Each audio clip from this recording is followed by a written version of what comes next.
Welcome back to a podcast Beyond the Clinic Chair. Today we have Dr. Michaela. Hello. Hello. Before we dive in, can you tell us a little bit about yourself and where you're from and what led you into the medicine and aesthetic industry?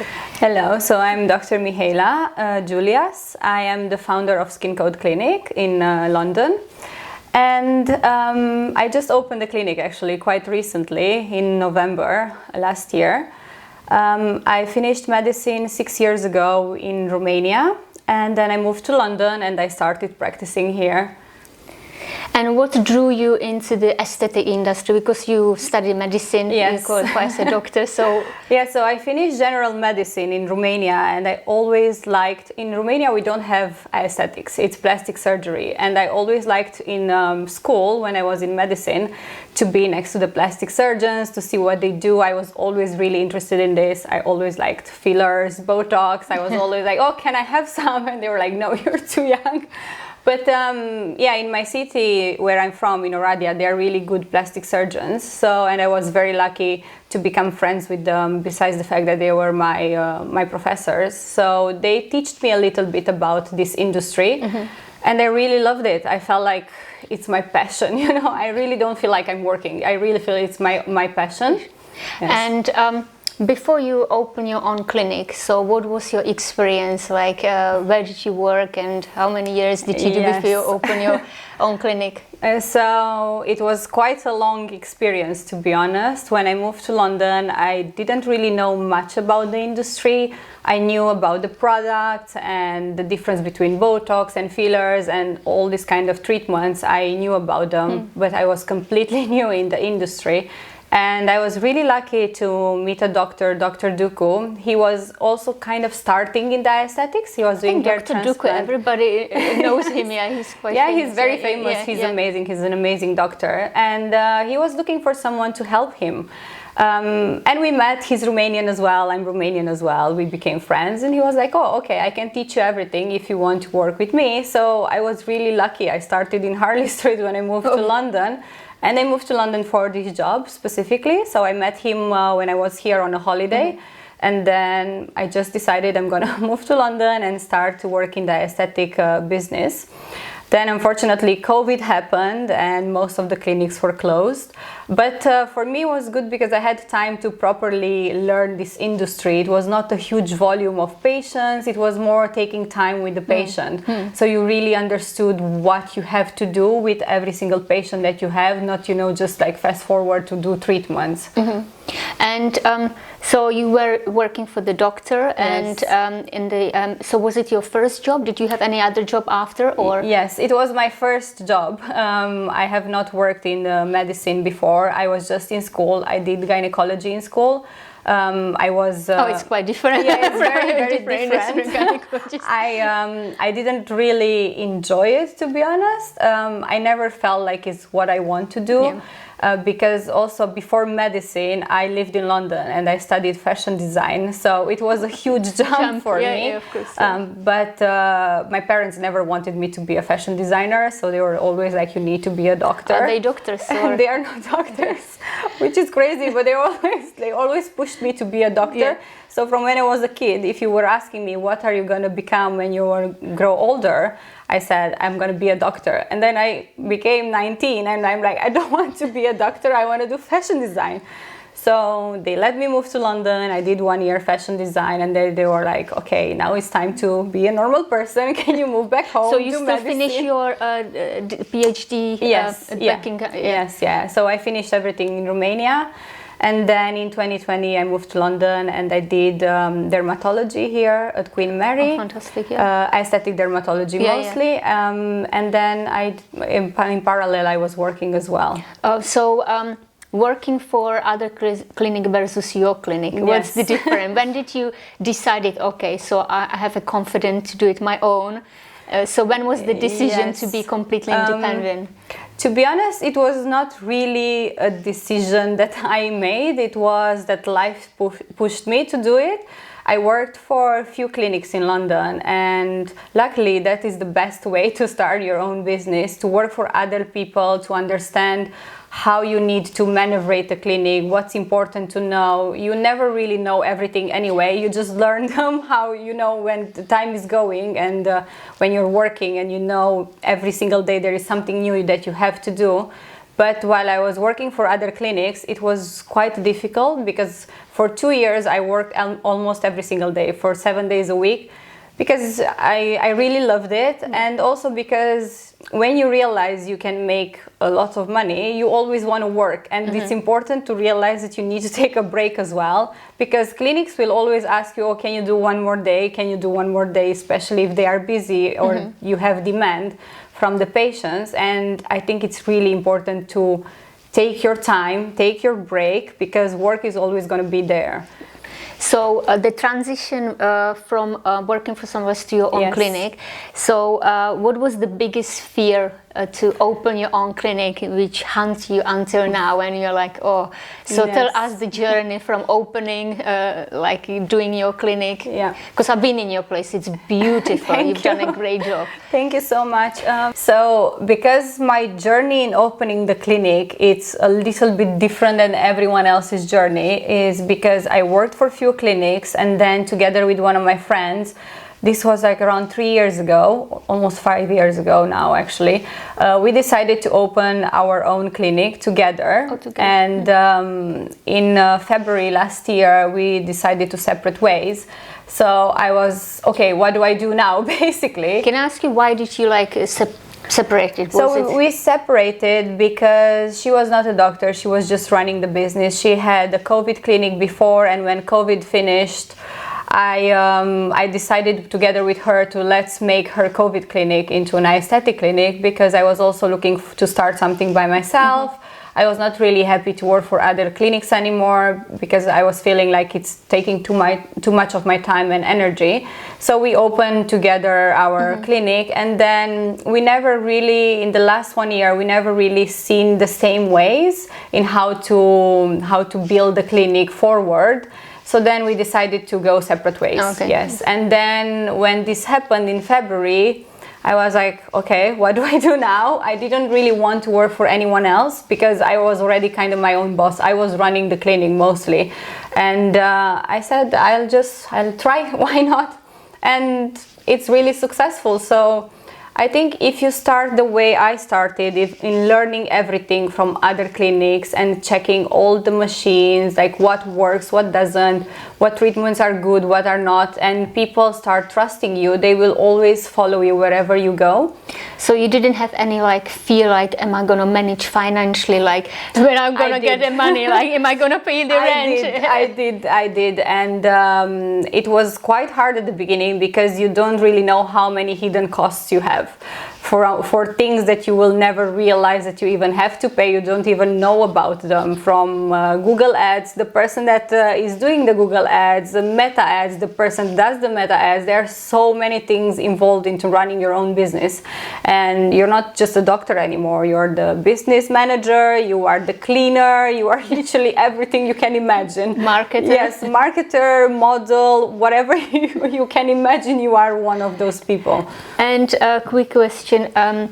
When you obviously you are very good in selecting the technology in your clinic, because I've been there and you have the top technology. Thank you. So obviously some people, they start they can't afford the technology. What would you recommend to people who wants to be successful, have a great technology but cannot afford it and want to open the clinic? I think nowadays it's a little bit easier, because once you start talking with the brands, depends which brand you go with, they are more understanding, and some of them, they can give you the machine and then you pay them directly. And that is really helpful now in the industry, because it's true, it's really difficult to buy a machine from a brand. But it's all about trusting each other. And nowadays, if you open a clinic without having a technology in the clinic, it's really difficult to function, because you do need to have a multiple approach in treatments. You can't just be based on injectables anymore. because they don't give the outcome that you really want. You need to treat the skin on every single layer when you do a treatment, and this mostly is possible if you have some energy-based devices as well.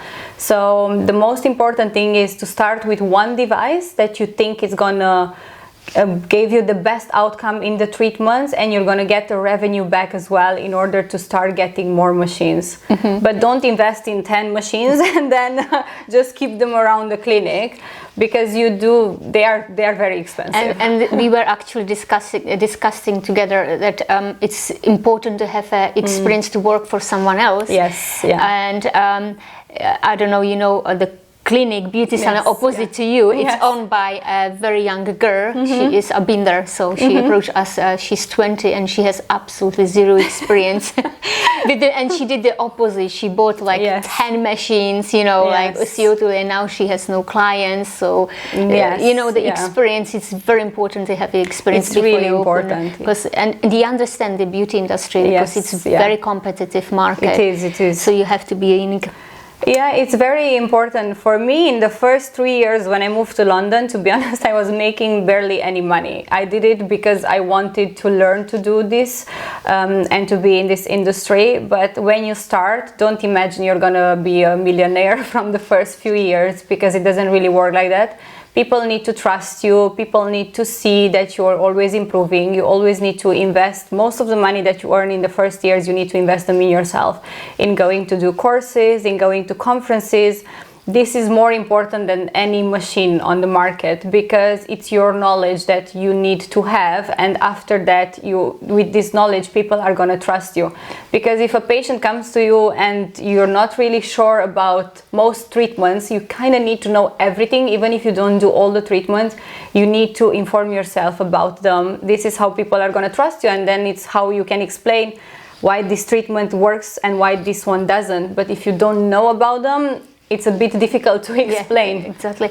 And so when you opened the clinic, so what was the most challenging things about it? Like when you really struggled and you say, okay, so I need to push through, like this is not going really well. I struggle in finding the right people to work for me, and still kind of changing from the marketing perspective to PR, to the people that actually work in the clinic, to the beauticians, the therapists, the doctors, because I wanted the best, like the best of the best. And it's not a problem if they are new in the industry as well, because we can always learn. The girls that I have in clinic now that they do treatments, I'm very lucky because they have experience from before, from other clinics. And it's also really important to have other doctors that you trust, because in this industry it's really easy tomorrow to leave, and they live with all and not the just that, like today industry, I think that everybody is claiming it's doctor, but they're not actually doctors. I don't know if you saw it. That's the biggest problem right now. This is really a big issue, and that's why in my clinic only doctors that are GMC registered doctors can do injectables. Obviously, I have therapists, they do hair laser removal, they do facials. You don't need to be a doctor for that, and they are much better than any doctor would be, because they do have the patience as well to stay there for an hour and do a proper facial that I would never be able to do that. I can barely even sit down and relax and enjoy the facial done to myself. But it's really important who you're working with, because any business are people involved into it. It's not the building, it's not the machine, are the people that are running the business and the people that are involved in the business. So that's the most challenging, you would say. And can I ask you, did you have a support when you opened your own clinic, financial support from someone else, or did you build yourself from the scratch? I built myself from the scratch, but also my parents helped me. Impressive. My parents didn't really got involved into my business. They don't even know that in the first years I was barely making any money, because they didn't want me to move to London.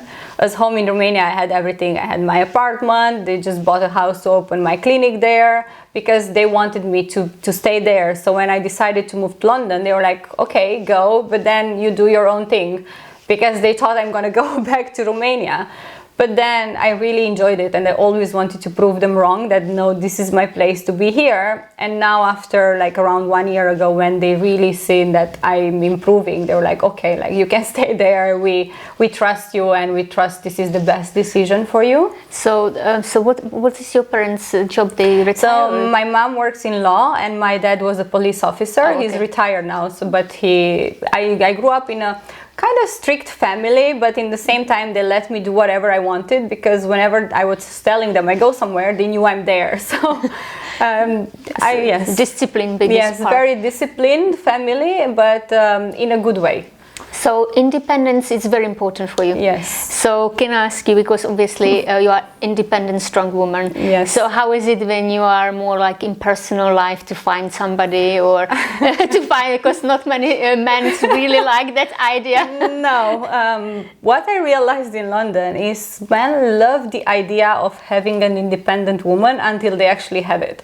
When they have the independent woman and they realize, okay, she's working most of the days, she cannot go on a holiday every time I want to. She's not going to always be happily at home, and I have no issues today because maybe one of my pipe burst today in the clinic, and I need to deal with this. I'm not going to go home and I'm going to be happy and bubbly and everything is fine and nice. And it's really difficult to find someone, also because I don't really go out, I don't drink alcohol, I go to the gym every day. I have kind of a strict lifestyle at the moment, which I'm really happy with. So what's your lifestyle like? What's your daily routine looks like? My daily routine is I go to the gym in the morning at around 8 a.m., 8 or 9 a.m. Then I go to the clinic. I work from 10 until 7 every day. And then I go home, or I meet my friends for dinner, and then I go home. This is my routine most of the times. And then I travel a lot for conferences in the last few years, because I feel it's really important to go to this kind of events. And there is not really a lot of free time for any man in my life right now, but I'm very open to find someone. For the viewers. Yes. So do you feel, sometimes do you feel lonely in your journey? Do you feel like I'm very you're missing happy. something? I'm very, very happy that I have really good friends around me, and most of my closest best friends, they are very strong and independent women as well. One of my best friends, she's an amazing fashion designer. She sells her dresses in Selfridges, in Harrods, in a lot of places all over the world. So whenever we feel a little bit down, we go to the countryside for 3-4 days, we watch movies and we eat, we go to the gym, we barely even talk to each other, we just sit there and laugh about stupid, silly things.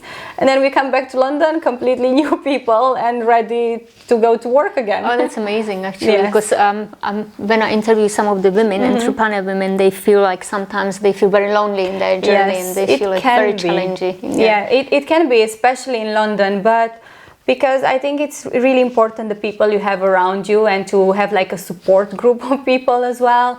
Everyone that I work with from my PR agency, they are women and they are amazing. And all the conferences that I go to, I always meet new doctors, and we always stay in touch, and whenever they have an issue, they call me. I have so many of my friends that they are doctors as well. They are in the industry, and it's never a competition between us. It's always, how can I help you? Do you need help? Do you need this? Do you have this product? Can you please send it to me? I'm really lucky to have really amazing people around me. And also you are really supporting others as well. Yes, So yeah. like you're coming here to podcast, you Yes, you didn't of have to come, taking time. Oh, So thank you it's for really inviting like me. support. And so when you go to conferences, do you speak there, or are you at the moment, speaker? No, not You yet. have so much experience and knowledge, so Yes, not yet, because I was focused in the last 1 year to build the clinic mostly. So all my energy went into that. Now I start to do speaking as well. So I have an event actually tomorrow in Nikita. Yeah, they asked me to go and speak for their members. So slowly I'm starting now this as well. I used to be a trainer for Promo Italia for polynucleotides. Oh, because polynucleotides. I'm one of the first doctors to ever try polynucleotides in UK. It was back in 2021 when no one really knew about them. And when they became famous, it was very funny, because all my patients and my friends, they were calling me, did you see this new technique that the doctors in the US are doing and the Kardashians are doing? Can you explain what is it? Because most of our viewers are also business owners. So what is So polynucleotides is the facial salmon sperm facial, the famous product that it's a very good bioregenerator for the skin. So you inject it, or you can microneedle it as well. And it became really famous because the Kardashians did it in the US. Yeah. And then all my friends and my patients were like, oh, we know about this. We were doing it before though. So it was very funny. And does it really work? Is it evidence that is scientifically proven? To be honest, because I use it for so long, for so many years, I actually do see the improvement in, especially in the under eyes area where it's injected. I do see the improvement, and most of my patients, they are really happy with it as well. It gives a really nice plump and hydration to the skin in that area where it's a very tricky area to treat. So you can't really do much there. So far, no one really complained about it, and I tried it on myself as well, and I'm really happy with it. So it's not a huge change, like it's not a surgery, but if you have, your skin is dehydrated in the area, or you just need a bit of more brightening look, it's really good. Oh, fantastic. So, do you think having a medical background automatically makes you someone qualified to do treatments and be like, you know, you have like, okay, doctor clinic, you know, doctors and that, so... No, definitely not. I have trained, as I said, for Promo Italia, and there are many people that they are just starting in the industry. You can be one of the best surgeons, you still need training in the industry. It's very different than anything else. You don't learn this in medical university. That's why I worked so hard and almost every single day, because there are so many treatments and so much knowledge that you need to absorb, that it's quite difficult to understand at the beginning the difference of every single treatment. So you do need to go and train yourself. So you need proper training in every treatment that you're gonna do. So you really understand the depth of that treatment that you provide to your patient before you start just doing it. No one really knows, you know, like Botox and fillers, they can have really bad complications as well, and other treatments also, but these ones are the main two. And if you don't have training and you don't have practice, it's really difficult. So do you always look for evidence and science behind when you're choosing the technology? Yes. Yeah. So what's your like biggest like hype in your clinic right now for the customer? I think what you truly believe in, like you say, okay, so this is something I'm going to use for the rest of my life. To be honest, anti-wrinkle injections, Botox, it's something that I don't think yet they invented something to make it disappear. It's still one of the most popular treatments that I do, and it's one of the treatments that I love. It gives the results that you're expecting to get.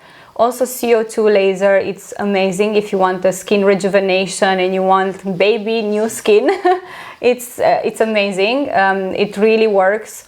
It has to be done by a qualified person, because I had it done by somebody who is not qualified and can have the opposite. The technology is really important. In any energy-based devices, you need to buy a proper device. You don't buy something from Korea or China, because they can have a lot of issues, and this can actually burn people. It's actually a burn, but it's you know, you do the burn for the skin in order to resurface it.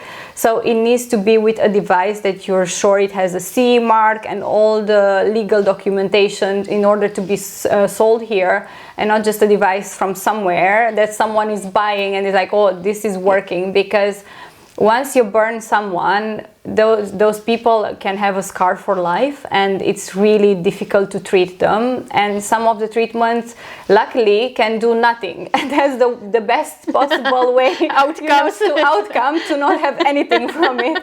Better than to get burned. So that leads me actually to a next point. When you, because you are on the beauty show all the time looking for new technology. So when you see the stands with these technologies, which you know it's not like proper one, don't you get like angry, like, I know that you are not a qualified person, why you even here? So, and that's, which makes me quite angry about the UK law, that they allowed this to happen. And I know, and I used to back in the days work for one of the brand. Before I find out what's going on behind the scene, I ran away that it's not a proper one and it's sourced by AliExpress or this kind of platforms. It's unfortunately with the laws in UK, hopefully they are going to change them soon, but it's not a really happy market, to be honest, because as I said, there are so many things that can go wrong and you can't really do anything about it. What patients can do about it is to research that the clinic that is doing the treatment is on the website of the company that the machine, they say the machine is owned by. This is the easiest way for patients to know, like, okay, this is a real device from a real company. I know I'm going to have a good outcome and nothing can really go wrong. Things still can go wrong because it's also the person that does the treatment, but at least you know that you're in safe hands, because these big companies also, they don't really sell the machines to everyone and anyone. They really do research, they train you, you have all the support from the companies when you buy a device, and they give you the device after they are for sure, very sure about the fact that you know how to use it. So now we talk about technology. How about, because obviously you do both, you recommend the skincare to your clients. How important is for you to pass on your clients that home care? It's very important. Like it's really important, the skincare that. And how do you choose the brands? I choose the brands. I usually choose brands that are medical brands, or they have a really good background, and I know I can see the evidence and their pharmaceutical process and everything, because it's really important what you use. If I do a treatment for you and you go home and you use, I don't know, whatever brand you have at home, I'm not sure how the outcome of the treatment is going to be if we are talking about something regarding skin. Because if I do fillers or Botox, it doesn't really matter that much what you use at home. But because I'm based a lot on treatments for skin in the clinic, it's really important what you use at home. And I always use prescription medicine as well. So I do prescribe to my patients tretinoid or anything they need, vitamin C that is more concentrated, depends on what they have to use for their skin. And I have really good results with it, but sometimes it's really important to not overstimulate the skin. This is what is hyped today, that they are like, oh, retinoids are so bad for you, you know, but it's not actually. It's not actually if you know how to use it. That's the most important thing. You should not really buy one because you've seen it on TikTok. Go talk to a doctor, because these things can damage the skin a lot as well. Can you talk us through how it can damage actually? Because some of the viewers, they ask. Some of them, they over exfoliate. So for example, tretinoid can almost burn the skin if you use it too much. That's why when we start with like a lower percentage, then we gradually upgrade it, and then they need to use it first maybe twice a week or once a week, depends on the sensitivity of the skin, and then you can go to use it almost every day. But there are many things that you need to do. You need to have a good hydrator, you need to use SPF, you cannot really use it in the summer if you go to burn yourself in the sun. So there is a longer process, and you need to go to have a consultation with a doctor that is going to explain to you exactly what you need to do. Any prescription medicine, it means you need a doctor to get it. So you need to have a consultation regarding how you use the products and when it's good to use the products, and if those products are really good for your skin. So how would you explain to your customer, because not many people knows what's different between cosmetic and medical skincare? Yes. So they say, oh, it's the same as the cream. So So cosmetic, it's whatever you can buy from the shelves in a pharmacy. There are dermacosmetics, which are made by doctors. They're really good for after treatments, or then there are the normal cosmetic creams that you can buy from big brands as well. They all have now their own cosmetic line. And then the medical ones are ones that you can only get them from a doctor. You need a prescription for them, and you cannot just go to the pharmacy and, oh, I want to buy a tretinoid cream. You need to see a doctor, and then you can get the cream. So use it yourself, right? Tretinoid? Yes, I do. I love it, and I started using it really long time ago because I had really bad acne. And it really saved my life. It saved my skin. Like, I was terrified by to put anything on my skin at the beginning because it was so reactive, and I was getting pimples from anything. And then I went to a dermatologist, and I get the proper skincare from them, and it really saved my skin. Yeah, we had this similar journey because I did suffer with the acne as well, but my story is different because actually when I use all these products, chemicals, it's actually did the opposite. Make my skin more sensitive. Yes. So as you know, I told you that I came across with the CBD because you know that you said that you are not really sure about the CBD yet because there is not enough evidence, but it's getting better. Yes. So it's very anti-inflammatory. Yeah, I heard it's very anti-inflammatory, and I tried the creams that you left for me in the clinic, especially the one for the neck, and it's actually really good. I really like them. I can see that the skin, because my skin is really reactive, whatever I do it gets red, but anything I put on, if it's a good quality cream, it really calms it down immediately. If not, it takes me probably 2 to 3 hours and I'm still red. So yes, this is also because I had this really bad acne when I was probably around 20 years old. I did a very deep peel, which right now I'm thinking it might have been a fennel peel, because I was at home for 3 weeks looking like a tree, exactly like the tree I was looking, and my skin peeled really badly. I had amazing skin after that, but my skin became forever sensitive. So now it's really reactive. It calms down quite quickly if I use the right products, but if not, it stays red. So yeah, it makes a good point. So for your patients as well, not everything is good for you, you know. Exactly. So you explained everything. And I have so many patients that they have acne, and they come to me and I ask them, what do you use? And they're like, oh, I'm using this Dior cream or this Chanel cream, and I'm like, okay, these are good brands, but mostly for people that maybe are cosmetic, over 40. Right? Not medical. Yes, it's cosmetic. Maybe they're over 40. They need really good hydration. They are amazing. Some of their creams, they are really good, but not for patients that are young, and not for patients that they have very oily skin, because most of this cream, they have really good hydration, and that makes the sebum even worse. And some of them, they over exfoliate their skin, and it's like, oh, I have very oily skin, I need to exfoliate, I need to put acids. It's not really like that, because the more you exfoliate your skin, the more the skin reacts to it and is trying to produce more sebum to hydrate, and then we do see that you can get acne from that as well. Talking about acne, inflammation, so what is the most popular treatment in your clinic for acne? For acne, what I do are IPL lasers. Are the best treatments for that. I also use some peelings. It really depends on what kind of acne they have. If it's really inflammatory, then we start with a peeling, a salicylic acid peeling, and then slowly we gradually go to IPL lasers.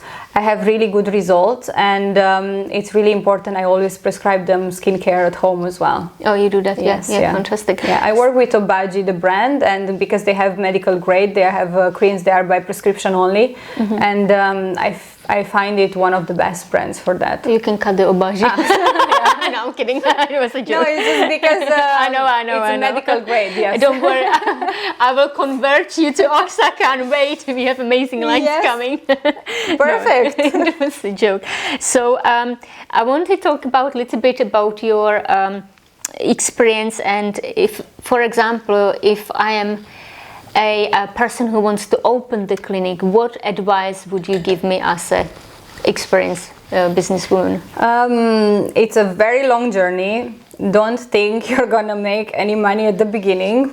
It takes a quite long time. I would always recommend start working in other clinics first, get the experience of the treatments, of the devices, of how you really need to run a clinic, and then start your own business. I don't think it's a good idea to finish medicine and like, oh, okay, let me open a clinic, because it doesn't really work like that. People need to trust you.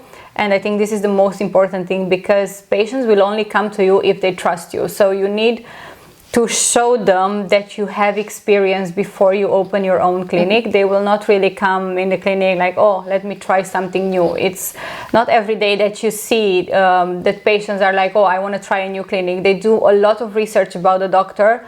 That luckily nowadays they do a lot of research about the doctor. Customers that they are much smarter than yes, exactly. therapists. They knew everything. And don't think the budget you have in your mind is the budget that you are gonna need, because you're gonna need so much more.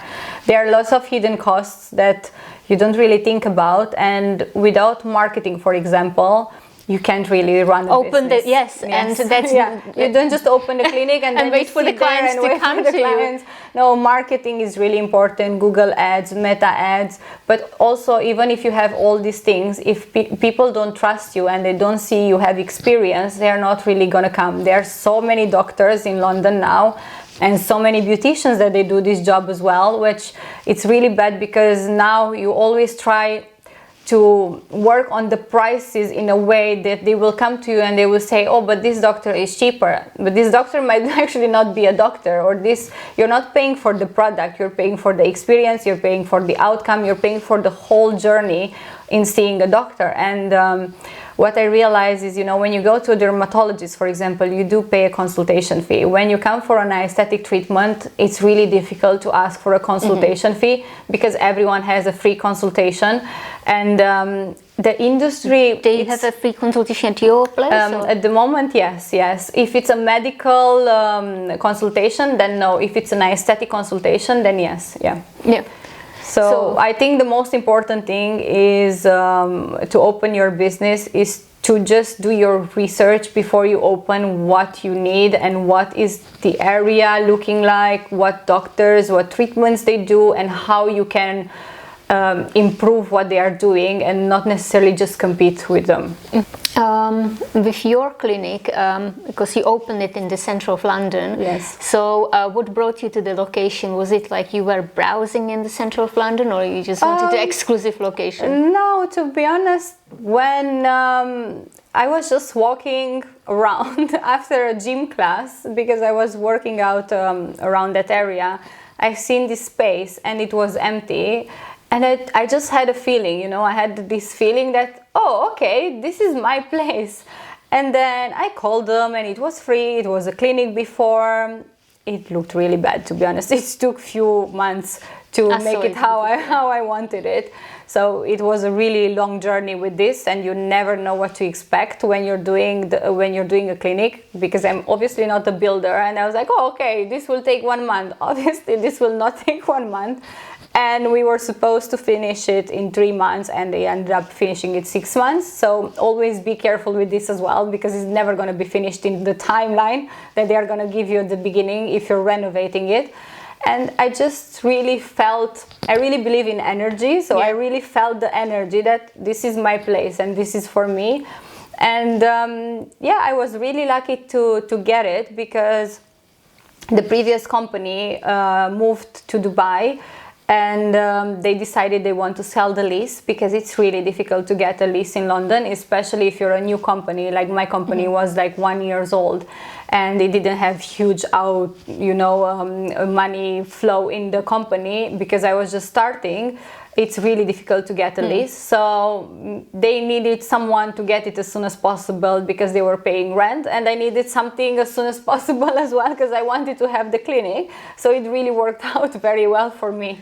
So you believe in energy then, in good karma? I do, yes, so I do. Do you believe in luck then? It's happened because I'm so lucky it happened. No, I believe in seeing the opportunity and taking the opportunity. Luck is a term, in my opinion, that you use it mostly to make yourself feel better. But nothing really comes out of luck. It's an opportunity that's in front of you, and then you take it or you don't take it. It's completely up to you what you do.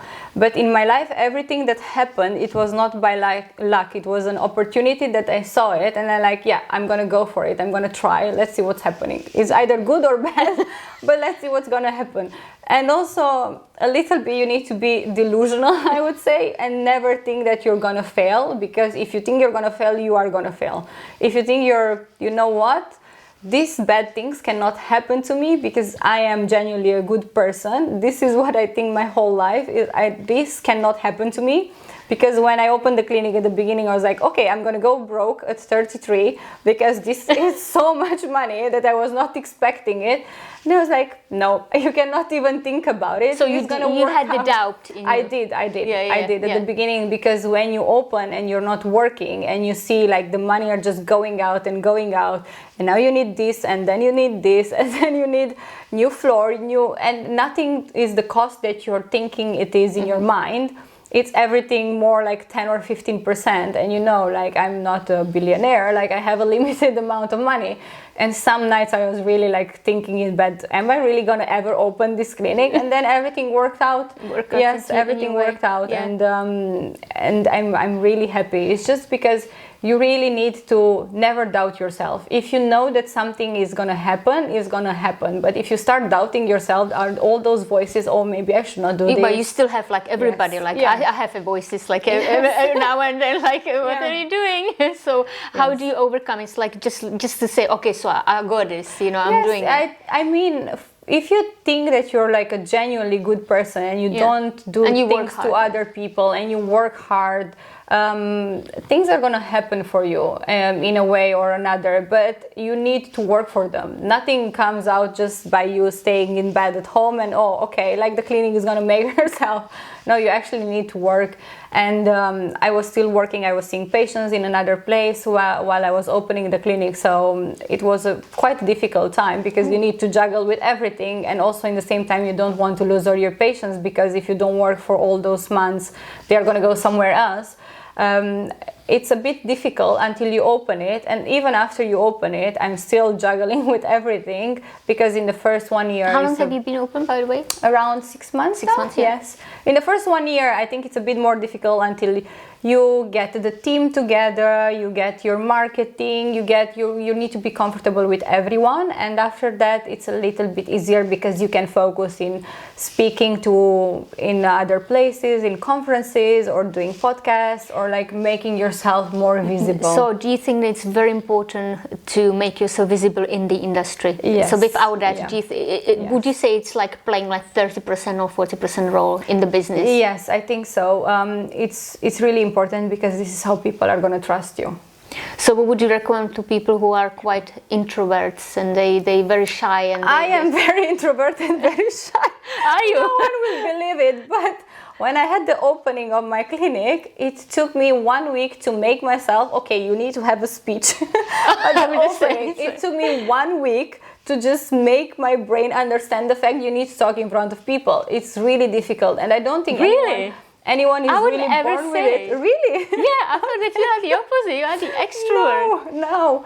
I look like, but I'm not deep inside, and I'm wondering if everyone is the same, especially because we are doctors. We are not made to speak in front of people, You do have this in university, but like you're there with the patient and then doing your job. But then I got my PR agency and they were like, no, you need to speak. I'm like, I don't want to do. But it's so really how did you overcome it? Because I am real introvert. For me, speaking on the camera, and I've been told, Jenna, you have to. It's the brand. You are the founder. If you don't start to speak, it's not gonna happen. What I did, and it really helped me, one of my friends did a small conference, and she was like, oh, do you want to speak at my conference? I said, no, 0 chances. I don't want to speak. She's like, but I'm gonna be there. I'm gonna speak with you. We're gonna have a discussion. So she was pushing me so much. She said, I really want you to speak. I said, okay, I will. So then I went there and I was like dying inside. I'm like, I don't want to be here. And then it went amazing. I was really happy. And then I realized, it's everything in your mind. You just need to overcome your mind. It's everything in there. You can do everything you want in this life. You just need to want to do it. To believe in yourself. Yes, and put yourself in uncomfortable situation. Yes. This is how you grow. Yeah. It's the only way to grow. Everything that happened good for me, it was because something really bad happened at the beginning. How I didn't have my business with my business partner, it's what made me open my clinic. Before that, I was working for a clinic. I was really unhappy. Like the boss from the clinic, it was really horrible to me. She was a woman as well, and was not really like supporting women at all. She was jealous Yes, she like was sometimes very you get jealous. She was yeah. not a doctor. I was just not happy there. And then one day I was like, you know what? I cannot work here anymore. And then this is how I opened my clinic with my business partner. So everything that happened really bad for me got like a really good outcome in the end. But it's because it pushes yourself and you're like, okay, I can be very comfortable here, making lots of money in 1 month, doing like your work, and then you go home, you have no stress. But then all the money you make, it's regarding the time you give. And in the end, the idea is to also have your own time and to have an income from something else than always giving your own time. Because I think this is why people would want to open their clinic, is to have an income when you're not at work as well. And it's really difficult at the beginning, but it's possible in long term. Yes. Yeah, actually, I believe that. Like, it was like a while ago when I just had bad times after bad times, and I said, but there has to be a bad times. It's never perfect. Yes. And now I started to believe that. Like you said, it like. Something bad happened. I said it's okay because something good comes very soon, and it does happen. You know, it does. So it's not. There is no such a good things only. It has to be bad because the good one is coming. Because I think this is what takes your mind out of the comfort zone and is like getting in that little panic mode. Okay, what do we do now? And this is where the ideas come out. When you're uncomfortable, is the idea. Okay, let's do this or let's do that. You can fail, but you can also really achieve what you want to achieve, and then you can actually be happy after that. It's just, I think everything in this life is just a perspective, how you see things. And if you see them in like, okay, this really bad thing happened, I'm going to be sad about it today or angry about it today, but tomorrow not anymore. You know, tomorrow I go to sleep, tomorrow it's a completely new day, I reset my brain, and you wake up and you're like, okay, so what do we do in order to solve the problem and to get an outcome out of it? You need to learn from everything. And that's the energy. So you believe that right people around you, including your staff, you know, it has to have a good energy. So if you see that somebody is negative, you would fire him immediately, right? Yes, and also the people around me, I don't really like to have millions of friends. If I feel like someone is not good for myself and for my energy, I prefer to distance myself. And sometimes it can be a little bit scary how I distance myself from people so easily. But if they don't have like a positive energy and they don't bring anything positive into your life, I feel like there's nothing wrong in cutting people out from your life. Because it's better, instead of always being angry why this person said this or what they did or how they behave with you. You don't really need these things and distractions in your life. Everyone has their own things that they go through life, and you can understand it, but also distance yourself from it. So what makes you a good leader? I think the fact that I'm really understanding, and I'm always trying to sit down with the person and then let's understand. I'm going to listen to your point of view, and then I'm going to tell you my point of view, and then we get to a common ground, or we don't get to a common ground, but it's really important to understand, because not everyone thinks the same as you. So maybe you might think like, oh, this is very obvious why you didn't do it this way, but maybe they don't see it like that, and maybe you need to explain it in a way that they would understand like why you think this is a better way of doing things.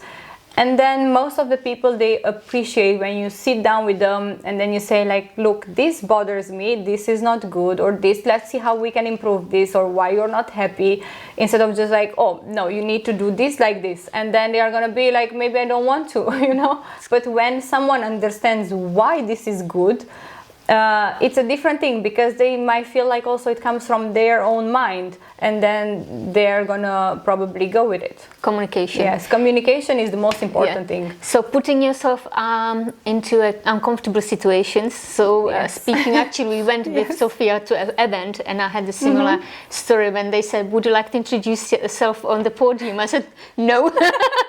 I couldn't, and now I regret it, because if I would go for it, I would feel different, you know what I mean? So you have a really good point. So once you do it once, then you become more comfortable. It's easier. So it's for you comfortable to go and speak, right? Yes, so, a little bit. It's every time you still feel like inside, like, I would prefer to be at home in bed instead of being here with all these people needing to speak in front of them. But then once you see that, oh, people might want to take something from this discussion, or maybe they are going to learn something from this discussion, then you start believing that, okay, you're doing something and good. You're helping others. Yes, and you're helping other people. what's your real success for you? Real success for me. How does it look like? Maybe to have more free time, to have time for myself more, and to be happy in what you do. To not do it just for the money, is to actually be happy that you go every day to work and you love where you are. And it's not just, oh, I need to wake up again and go to the clinic again today, and it's always a repeated thing. Real success is when you're really actually happy about what you're doing and you enjoy it. So do you have the moments when you just wake up and say, oh, I don't want to do this anymore? Not anymore, it's like down and like, oh, what am I doing? I think we all have this Yes, kind of we do, days, yeah. but then it takes me 20 seconds to think about the fact that, oh my God, how many people would love to be where you are right now, place. and how when you were 10 years old you would dream to be where you are right now. And then I never let myself go from this idea, even when I'm sad or I'm starting to feel a bit depressed. You know, in London it can happen. Course, also, yeah. my vitamin D deficiency, I just did a blood test the other day, was really low. One of my friends asked me like, oh my God, how you're not depressed with this? I said, you know what, even if I am, I go out. I live very close to St. James Park. I go out, Oh, right, I have it's a park, I have a walk in the park. And then I look around and I'm like, no, you cannot be depressed. You have zero reasons to be depressed. And how many people would love to be in the point that you're right now? And always I'm thinking like, 15 years old you or 10 years old you, would she look up to you and would be like, I would love to be her? Yes. So then why are you depressed? Like, what's the reason, you know, to be depressed?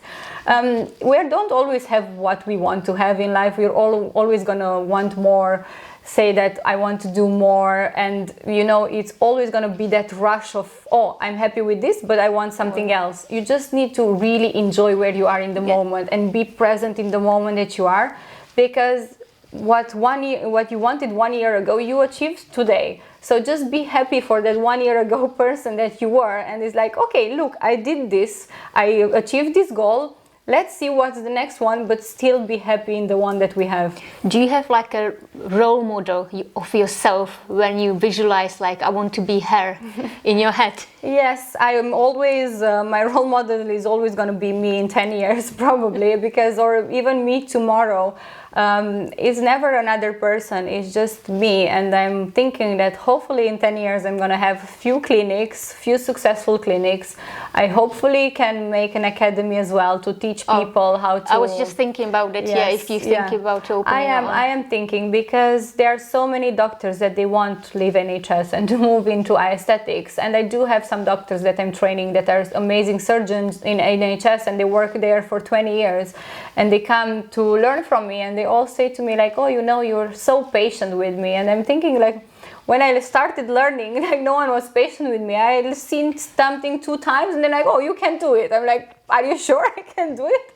But yeah, I would love to have an academy as well and be focused in teaching other people, informing patients as well about treatments, what's safe, what's not safe, just having a voice out there of how things should be in this industry. Yeah, because it's a very tough industry. Not Yes. everything is done properly.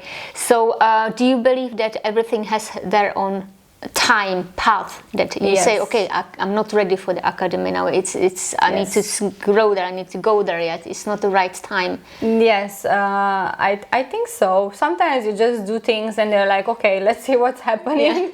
But I think the best way is like to feel that you're ready for everything, because you can become overwhelmed with everything, and then when you have a burnout, it's really difficult to get out of it. Did you have a burnout? I did, yes, at one point, yes, because I was working 7 days a week and I was working for 2 different clinics. So I was working 3 days and 4 days. Wow. I was working Sundays as well. And how did it look like, the burnout? I was just not happy at all, and I was waking every day I was waking up and I was like, oh my God, I need to do this again. So I literally took 1 week for myself, with no one else, and I was like, okay, we need to restructure your life. Like, what do you do now? It's amazing, you make all the money you want to make in a month, but you have 0 time for yourself.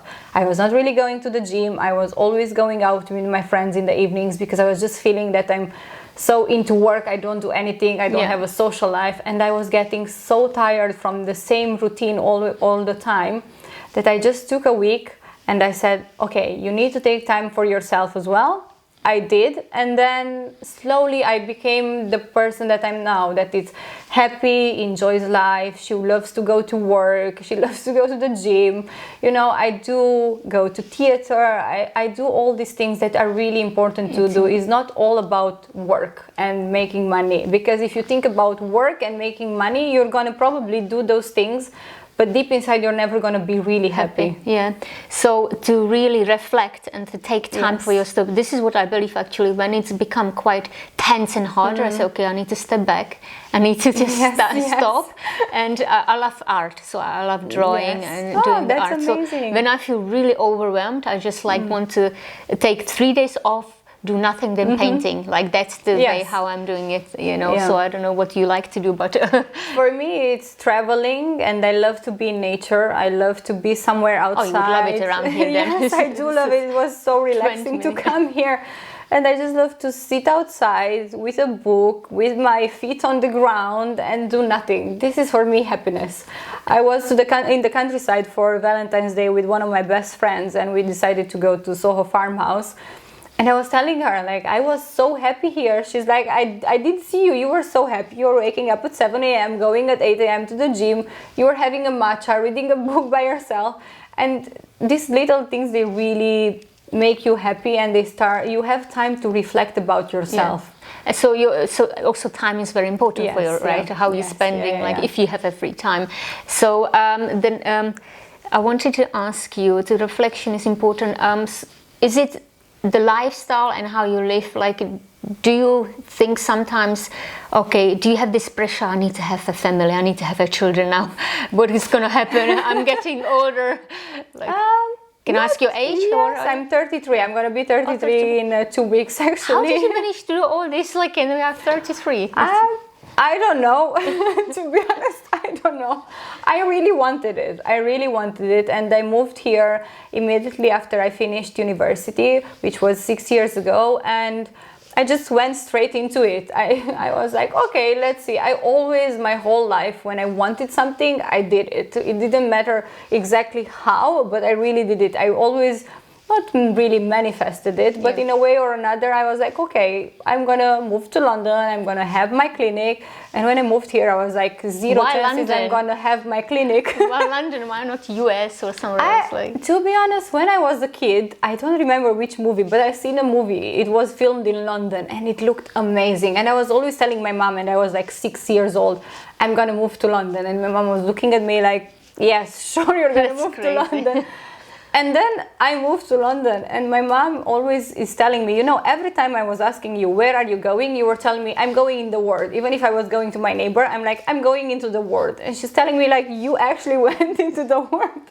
And I'm coming from a small city in Romania, where all my friends are married and they have kids. So every time I go home, in a way, I would want it to have it. But as how I am as a person, that I really love to grow, and I love my job and I love my business, I don't think I would ever be happy to be back there, have a normal job in the hospital, and then going home, having a family. It's amazing. Some people, this is what they want, and they dream their whole life. For me, it was never really a thing. I never really seen myself getting married. And you know, some girls, when they are kids, they are dreaming about, like, oh, the marriage and the family. So you never want children, or you just don't think? If you would ask me this 1 year ago, I would say no, I don't want kids. If you ask me now, probably I would want to have kids if I would have the right partner, because I feel like you need a lot of support through the whole process. And you know, like, as women, our hormones change a lot.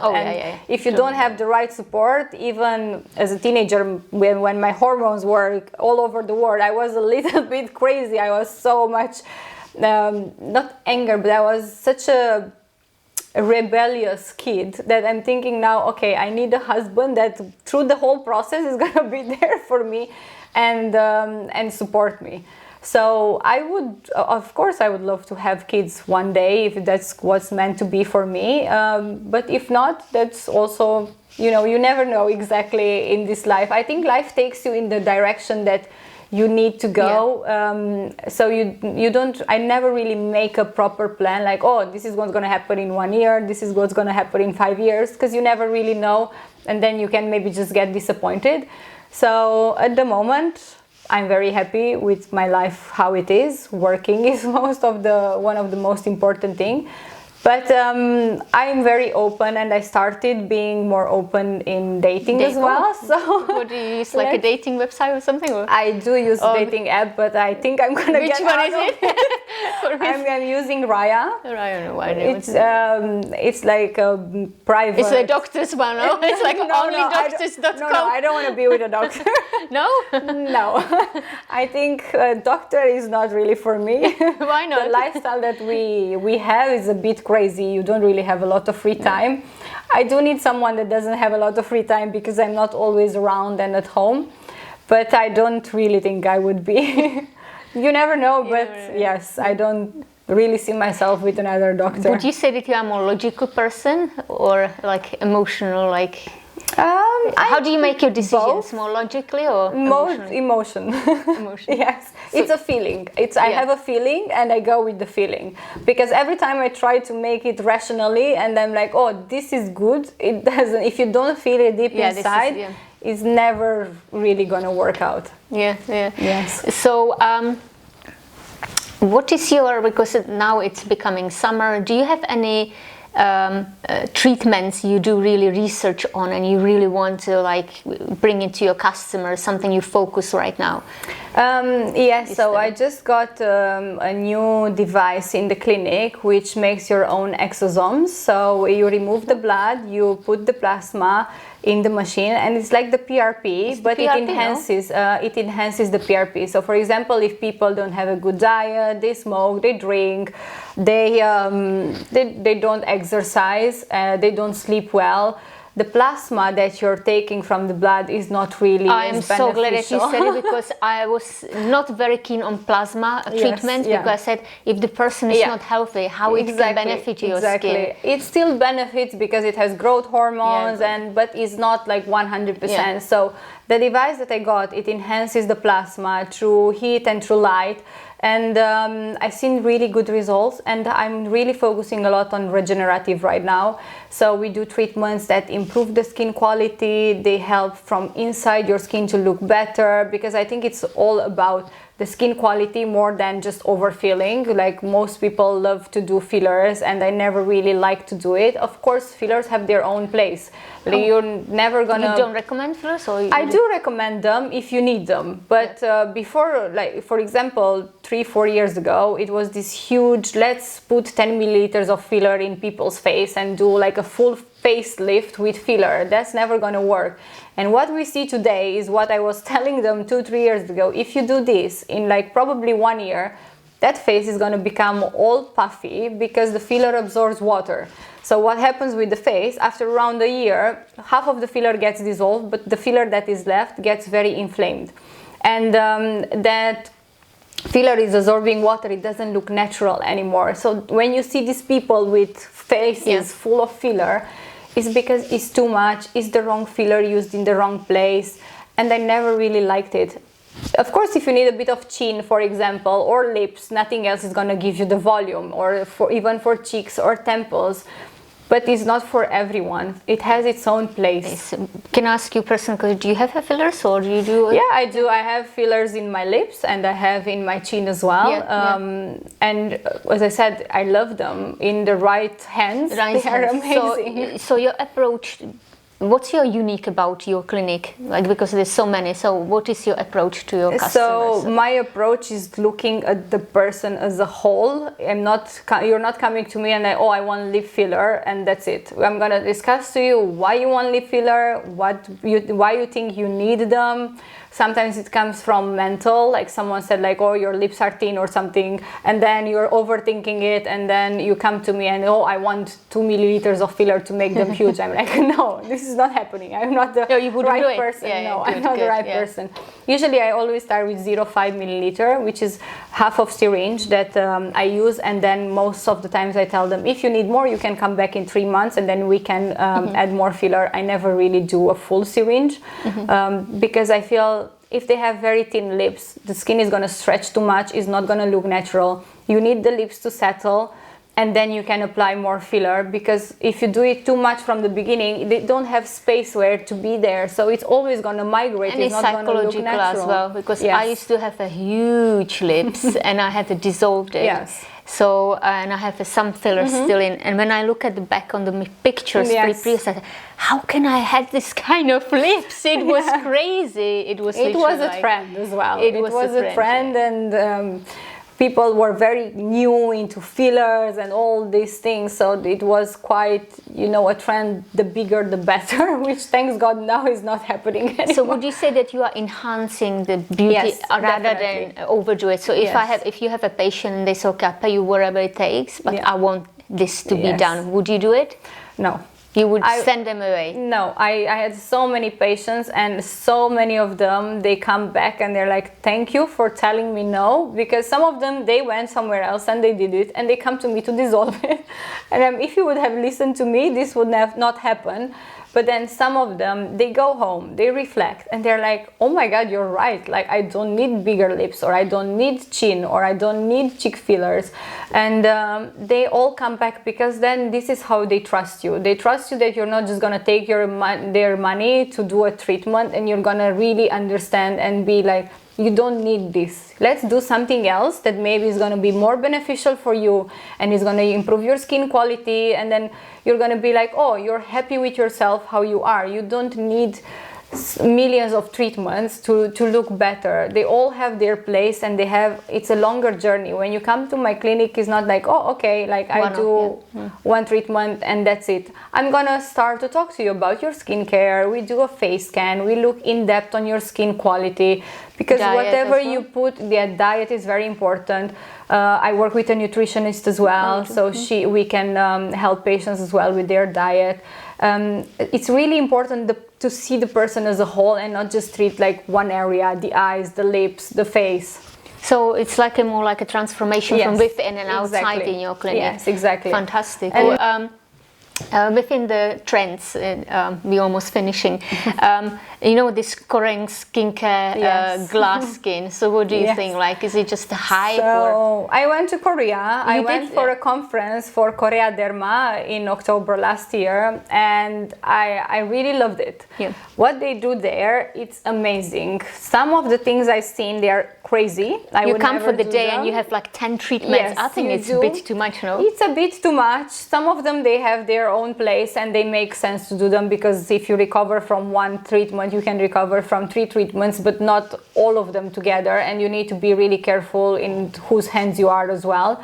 Some injectables, for example, that are illegal in the UK, thanks God, because we don't know what's going to happen in 10 years.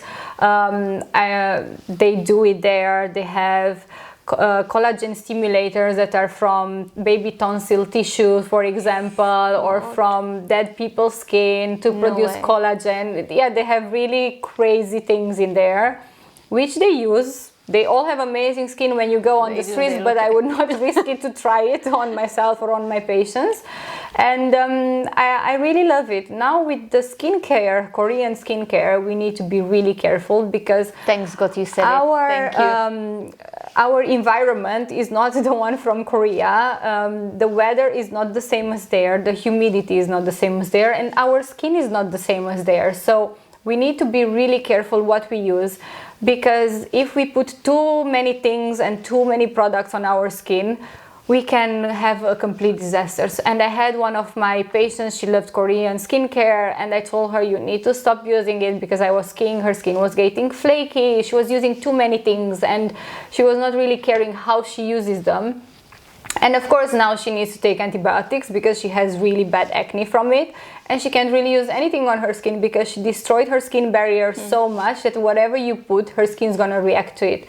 So we need to be really, really careful. There are some things that I love, and some of them I even buy them and I try them myself, and their face masks are amazing.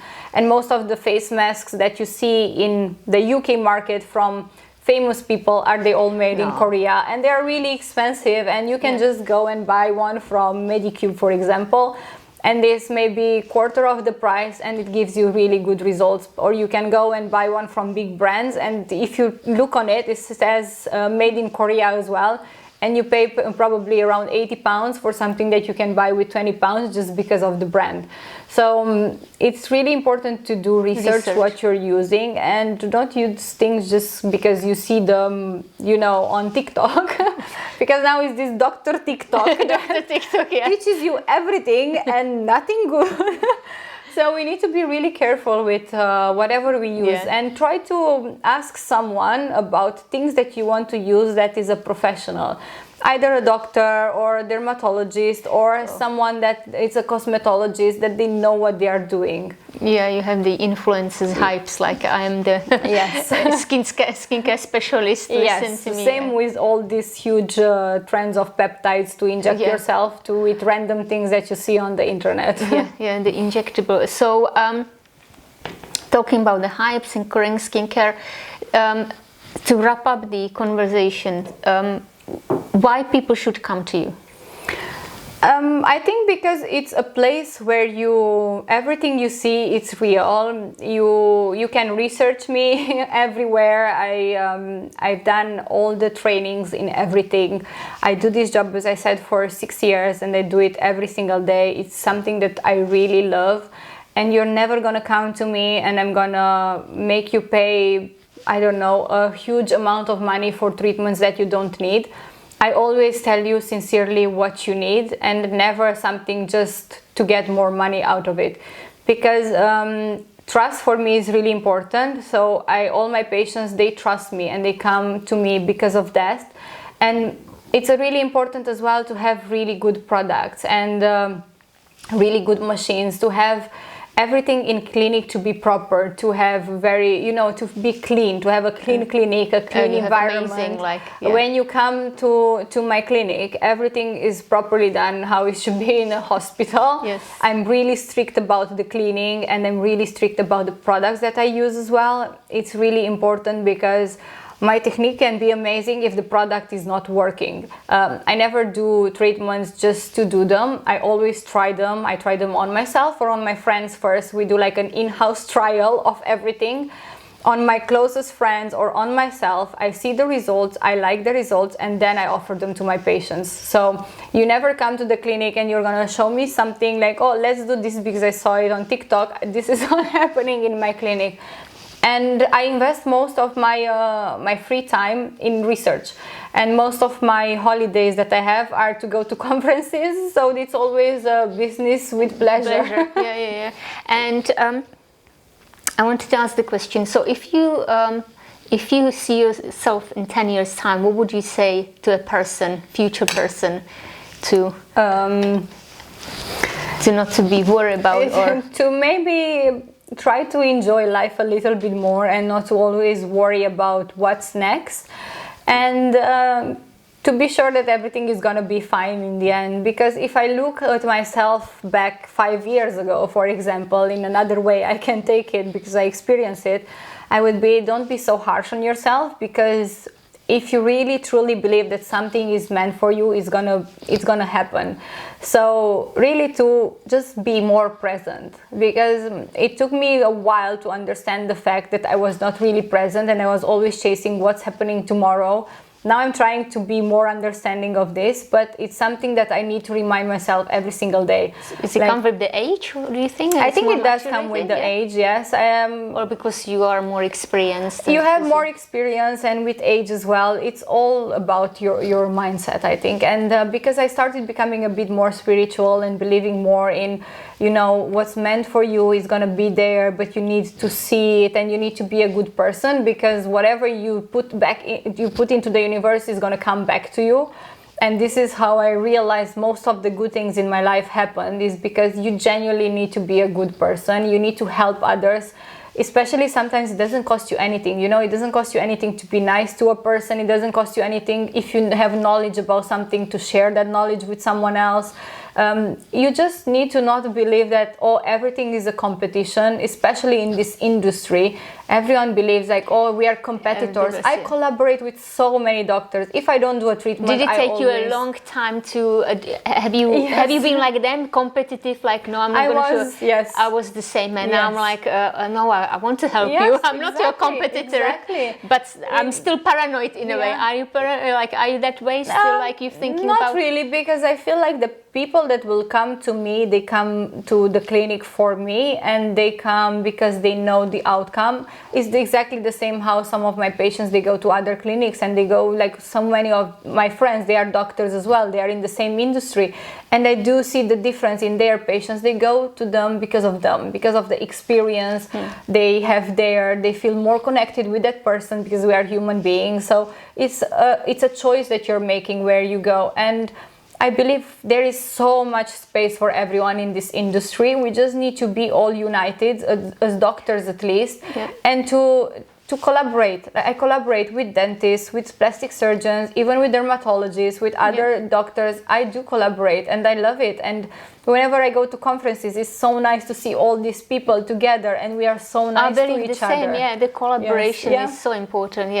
So thank you for coming. We have the tradition in here. Can you pass me the notebook, please, on the table, that you can leave the notes for the next guest. Oh, amazing. Like advice or tips. So that was the first guest. She left you a note.